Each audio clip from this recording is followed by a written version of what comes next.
দক্ষিণ পশ্চিম বঙ্গোপসাগরে অবস্থানরত সিস্টেমটি কিছুটা উত্তর উত্তর পশ্চিম দিকে অগ্রসর হয়ে আজ তামিলনাড়ুর কাছাকাছি পৌঁছাতে পারে দুপুরের পূর্বে।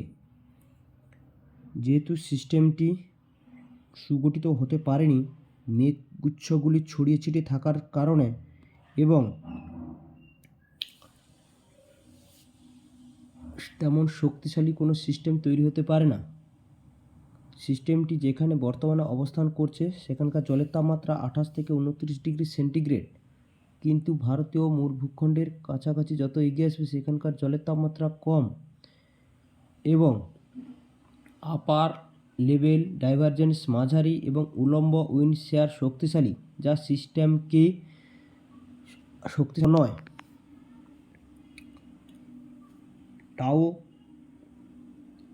আজ দুপুরের পূর্বে একটি সংক্ষিপ্তভাবে মৃদু ঘূর্ণিঝড় পরিণত হতে পারে।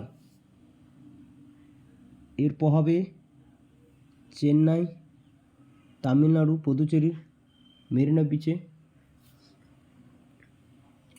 ভারী থেকে অতি ভারী বৃষ্টি জারি থাকবে আগামী রবিবার বিকাল পর্যন্ত। ওই সকল এলাকাগুলিতে ঝড়ের বেগ থাকতে পারে 50 থেকে 60 কিলোমিটার বেগে, যার দমকা 70 কিলোমিটার হতে পারে। এদিকে শ্রীলঙ্কার উত্তর পূর্ব উপকূলে মুষলধারে বৃষ্টি জারি আছে।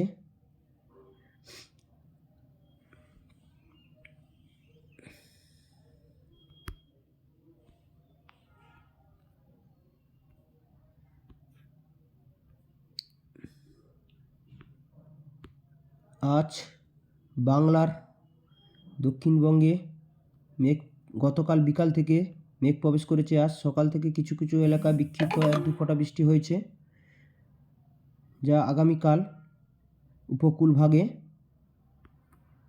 হালকা থেকে মাঝারি সাথে 1-2 পশলা ভারী বৃষ্টির সম্ভাবনা থাকছে। বিশেষ করে পূর্ব মেদিনীপুর, দক্ষিণ কলকাতা, দক্ষিণ 24 পরগনা, পশ্চিম মেদিনীপুর কিছু অংশে, হাওড়া কিছু অংশে হালকা মাঝারি বৃষ্টি সম্ভাবনা আছে।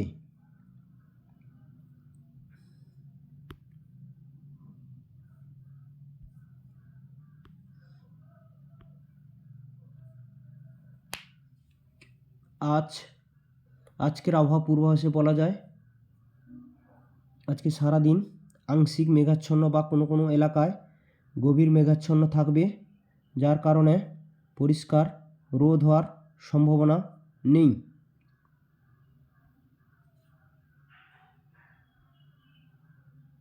তবে উত্তরবঙ্গ তথা মালদা, দক্ষিণ দিনাজপুর, উত্তর দিনাজপুর, মুর্শিদাবাদ, বীরভূম বা এদিকে বাঁকুড়া, পুরুলিয়া, পশ্চিম বর্ধমান জেলাগুলিতে মেঘলা রোদের সম্ভাবনা থাকছে। ওই সকল এলাকাগুলিতে বৃষ্টির সম্ভাবনা কম। আজ, আগামীকাল, পরশুদিন